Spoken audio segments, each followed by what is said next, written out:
Assalamualaikum warahmatullahi wabarakatuh.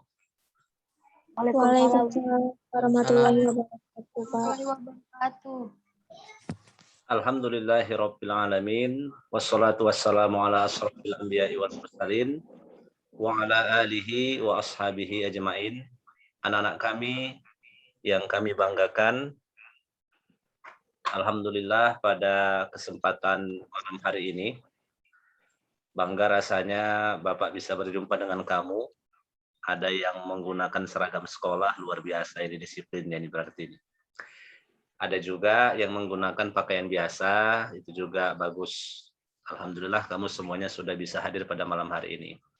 Anak-anak kami semua, sesuai dengan judul Zoom kita pada malam hari ini tentang bimbingan sholat, kita ingin berbicara hal-hal seputar sholat, tetapi boleh jadi ini menjadi hal yang berbeda dibanding dengan ceramah-ceramah televisi ataupun di sekolah. Karena dari pertemuan yang singkat ini kita ingin membuat satu perubahan. Nanti di akhir materi ini Bapak mengharapkan ada satu perubahan target, ya, rencana supaya ibadah-ibadah, terutama ibadah sholat kita itu menjadi semakin lebih bagus. Anak-anak kami sekalian, mengapa orang itu ada yang tidak mengerjakan sholat? Ada alasan yang dibuat-buat sebenarnya. Itu mengatakan malas. Ya, malas. Biasanya orang yang mengatakan malas ini karena nggak merasakan keuntungan langsungnya. Rezeki seret juganya, masa depan juga nggak jelas lah, nah begitu. Nah, orang-orang yang seperti itu biasanya mengatakan malas sebagai sebab tidak mengerjakan sholat. Yang kedua, kesiangan.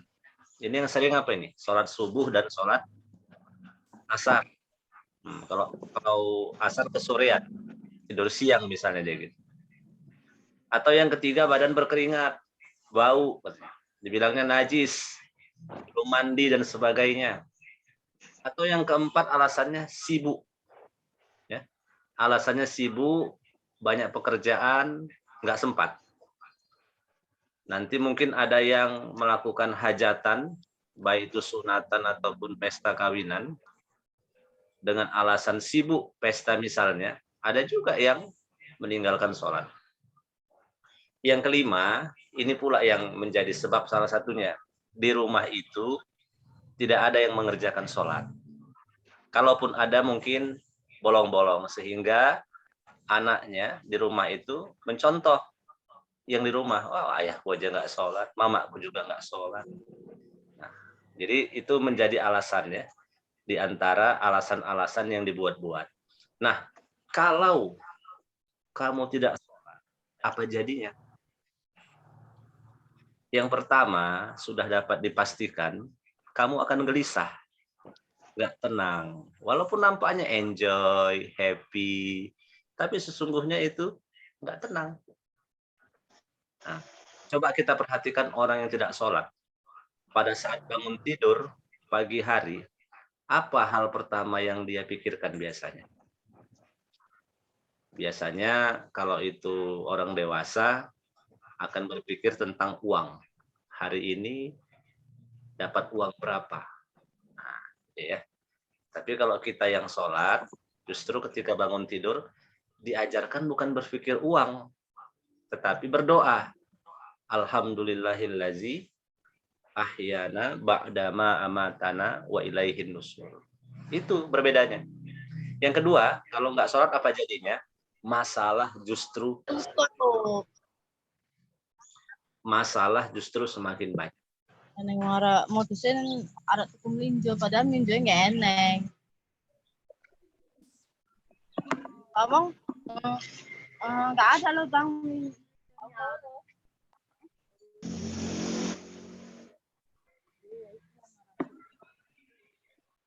uang mau ngasing, nggak kenal gambar.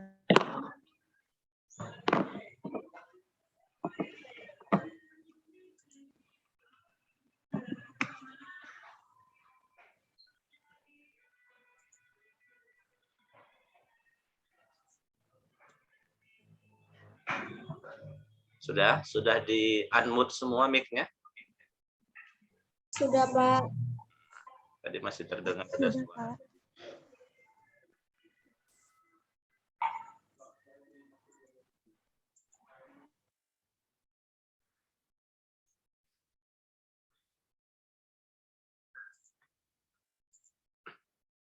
Baik, kita lanjutkan.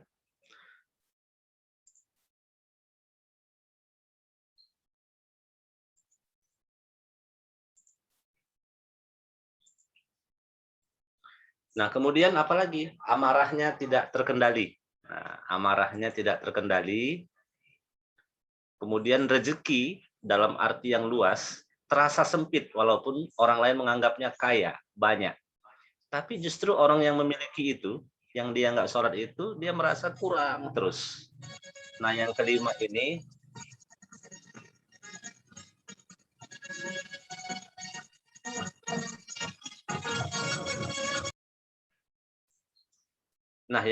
ini, dicabut cahaya keimanan dari wajahnya, sehingga orang melihatnya pun tidak merasa betah, tidak nyaman, ya. Nah, itu dampak kita meninggalkan sholat. Anak-anak kami sekalian, tipsnya bagaimana caranya? Muhammad Pare Adilah. Muhammad Pare Adilah. Kamu pakai baju sekolah loh. Nah, ini bagaimana caranya sekarang supaya kita semangat untuk mengerjakan sholat. Ini yang pertama adalah dipadukan dengan hafalan Al-Quran dan doa. Jadi setiap kali kamu sholat, ada target-target hafalan surat-surat yang kamu baca. Subuh misalnya dia ngapal ad-duha. Rakaat pertama dibawanya ad-duha. Rakaat kedua dia baca al-bayyinah. Lam yakunil ladzina kafaru. Nah, kalau seperti itu dipadukan, zuhur berbeda bacaan suratnya, akan semangat sholat itu. Karena nggak kulhu aja. Rakaat pertama kul huwallahu ahad, rakaat kedua kul huwallahu ahad, zuhur nanti kul huwallahu ahad. Begitu juga sampai isya kul huwallahu ahad. Nah, ini yang secara pengalaman ini tidak membuat seseorang itu semangat untuk melaksanakan sholat. Jadi variasikan hafalan-hafalan Qur'anmu dengan hafalan-hafalan doa. Itu yang membuat kamu semangat. Nah, anak-anak kami sekalian, yang kedua caranya, sholat jadikan sebagai cara untuk meminta pertolongan atau solusi kepada Allah. Besok pagi kita sholat subuh. Tentunya dari habis sholat isya ini sampai mau tidur, ada masalah-masalah yang kita ingat, ada masalah yang belum selesai. Bawa dalam sholat. Ya, bukan berarti dalam sholat itu kita mengingat masalah, bukan. Tetapi kita menyadari sepenuhnya sholat subuhku ini untuk memohon pertolongan kepada Allah supaya Allah menyelesaikan masalah. Nah, itu dia. Jadi jangan mulai takbiratul ihram Allahu Akbar, diingatnya terus masalahnya. Lupa dia baca bacaan sholat. Nah, itu juga salah. Jadi jadikan setiap waktu sholat itu untuk berdialog kepada Allah, memohon solusi. Habis sholat subuh besok, ada duha, sholat sunnah duha. Ada sholat zuhur setelah itu, dan seterusnya. Itu menunjukkan manusia itu butuh dengan sholat, karena nggak lepas dari masalah kehidupan. Nah, yang ketiga, supaya kita semangat sholat, bersahabat dengan orang-orang yang sholat. Pilih kawan-kawan kita untuk dijadikan sahabat, kawan dekat. Kalau yang lain boleh dijadikan teman, tapi untuk sahabat pastikan orang-orang yang sholat. Yang keempat, selalu mendengarkan tausiah agama, supaya hati kita lunak. Kadang orang nggak sholat itu kan terasa capek. Yang buat dia capek itu sebetulnya hatinya. Hatinya sibuk dengan urusan di luar urusan agama, sehingga dia terasa berat. Makanya salah satu obatnya, Ya, selalu mendengarkan tausiah atau nasihat agama. Kemudian yang kelima, ini tipsnya nih, sering-sering jalan-jalan ke masjid-masjid lain. Besok sholat zuhur di masjid Jami lapangan segitiga misalnya. Nanti malam sholat maghribnya di masjid Muhammadiyah misalnya. Silakan safari sholat berjamaah. Itu membuat kita semangat untuk melakukan sholat. Nah, anak-anak kami sekalian, ini jaminannya. Kalau kamu sudah mengerjakan itu semua secara istiqomah, 40 hari kamu dipastikan akan merasakan perubahan dalam kehidupan. Baik kamu sebagai seorang anak dengan orang tuamu, pasti terjadi perubahan dalam komunikasi, ya, dalam bergaul kepada teman, ada perubahan. Jadi garansinya 40 hari. Tapi jangan di hari ke-41 nggak sholat. Nah, bukan begitu maksudnya. Artinya, dalam 40 hari aja kita sudah bisa merasakan perubahan terkait dengan ibadah sholat yang kita lakukan. Nah, itu dia. Anak-anak kami sekalian, ada yang bilang gini, sholat juga, tapi maksiatnya kok nggak berhenti? Kan dalam Islam disebutkan sholat itu mencegah perbuatan keji dan mungkar. Jawabannya begini anak-anak kami sekalian. Lihat surah Al-Ankabut ayat 45. Utlu ma uhiya ilaika minal kitab wa aqimis sholah. Bacalah kitab atau Al-Quran yang telah diwahyukan kepadamu dan laksanakanlah sholat. Nah, jadi ada dua perintah di sini yang harus kita perhatikan. Pertama baca Quran, kemudian sholat. Nah, jadi boleh jadi orang yang sholat, maksiatnya jalan terus, boleh jadi dia nggak baca Quran, hanya sholat aja. Nah, Islam menawarkan kalau mau berdampak kepada mencegah perbuatan keji dan mungkar, digandeng. Baca Qurannya getol, sholatnya terjaga, dikerjakan.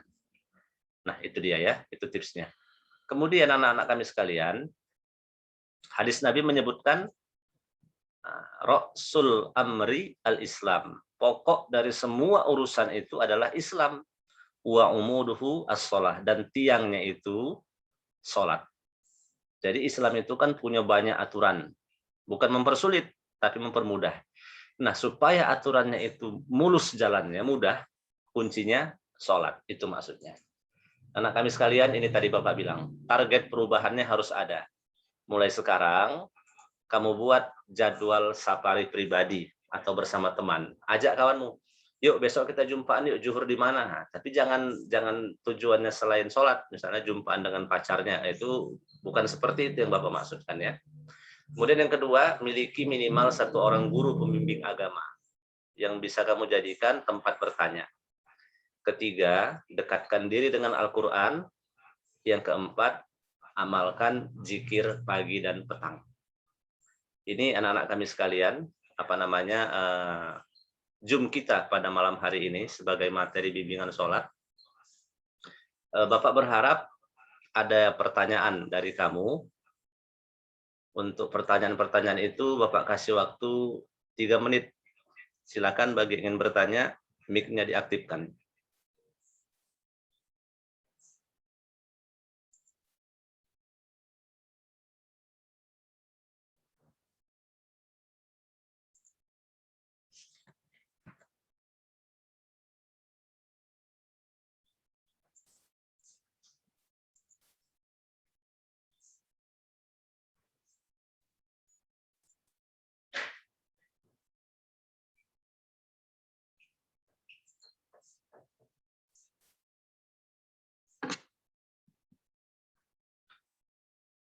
Naisya Ansa Prila, ada pertanyaan Naisya? Ada, Pak. Ada, baik. Bapak di sini juga melihat Inayah. Nah, Inayah ada pertanyaan? Nggak ada, Pak. Baik, ada Amru. Mana Amru tadi? Wah, ini Amru pakai seragam Amru. Ada pertanyaan Amru? Silakan. Nggak ada, Pak. Baik. Ya, Catherine, silakan. Pak. Assalamualaikum, Pak. Waalaikumsalam warahmatullahi wabarakatuh. Pak, gunanya zikir pagi dan petang itu untuk apa, Pak? Baik, zikir pagi petang itu banyak manfaatnya. intinya adalah memohon perlindungan kepada Allah Subhanahu wa taala. Ada nanti zikirnya memohon perlindungan dari gangguan jin dan manusia. Ada memohon perlindungan dari hutang. Ya, kemudian ada perlindungan dari berbuat syirik. Nah, misalnya gini. Kamu mengucapkan Qul huwallahu ahad surat Al-Ikhlas 3 kali, Al-Falaq 3 kali, An-Nas 3 kali. Itu contoh bacaan zikir pagi dan zikir petang.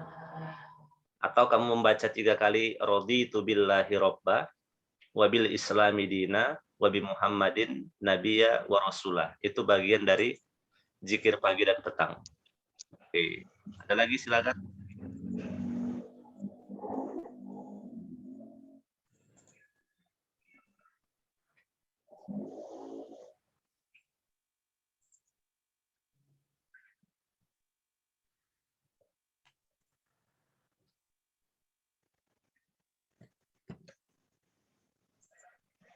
Baik, anak-anak kami sekalian, kalau tidak ada yang ditanya, kita padakan Zoom kita pada malam hari ini.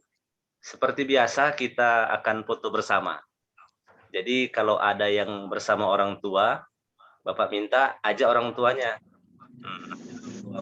Samping kamu, untuk sama-sama kita foto. Ya. Bapak kirim. Oke, baik. Jibra sudah sama ibunya. Kemudian mana lagi yang lain?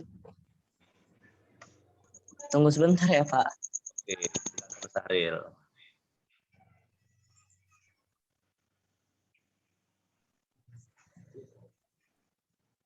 Jibra kayaknya sedang dalam perjalanan Jibra ya? Iya, Kak. Oh iya. Baik, sudah. Inayah mana videonya? Inayah, aktifkan video Inayah. Nabila, Julaika Dwi, Leli Wijayanti. Mana Leli? MTS Al-Wasliyah Pulau Gambar. Dinda Sikin. Mana wajahnya Dinda Sikin? Ini Aminati. Ayo. Julaika.